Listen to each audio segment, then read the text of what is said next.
Hello and welcome guys sa panibagong vlog. Ito pala yung follow-up video para sa tensioner.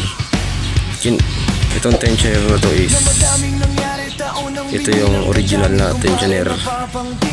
Kaso ang problema, matunog na to eh. Ito yung matunog dyan oh. Okay pa naman yung spring nya. Ayan oh. Kumakanog diba? Ayan, ito yung matunog. Tayo mag-auto-focus ng camera ko ah. Ito yung makalog guys oh. Ayan, makalog na pero okay pa naman yung spring nya. Kaso hindi ko na iniisip na remedyohan to. Kasi magpapalit lang naman ako ng ng manual tensioner. Actually nakabit ko na pala yung manual tensioner kaso nagkakaroon ng leak.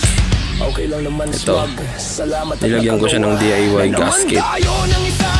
Ito nakikita nyo na sa gilid na to. Ayan o, itong gilid na to. Wala akong makuha na o-ring eh. Ayan o, nasa pinaka-center naman yung niya paglagay ko. Nag-leak kasi yung oil eh. Ayan o, ito palang itong gasket ring na to is nakuha ko to sa bearing. Ang size nito is 6301. Papakita ko magkaroon ka ng idea. Ayan o, tinanggal ko lang yung ganyan sa kabilaan naman kasi yan eh. Okay lang naman tanggalin yung sa kabila dito. Maglalagay sana ako ng ng ito liquid gasket maker. Kaso ang dumi kasi tignan na ito eh. Lumalagpas to sa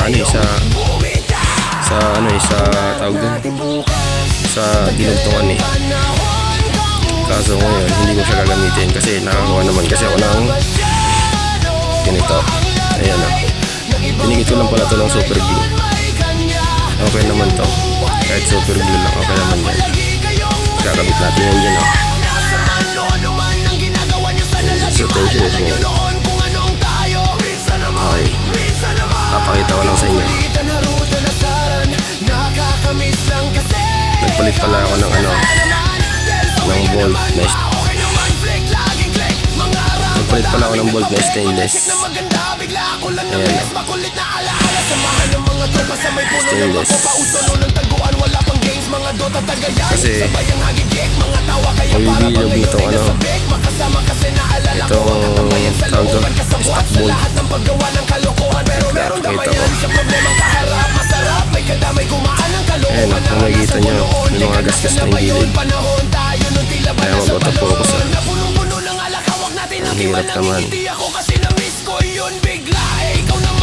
Mas mahaba pala yung stock bolt. Ayan yung haba niya. Kaya magpapalit tayo ng stainless. Ito. Tama lang naman yung haba nito eh. Dito in-estimate ko na yan.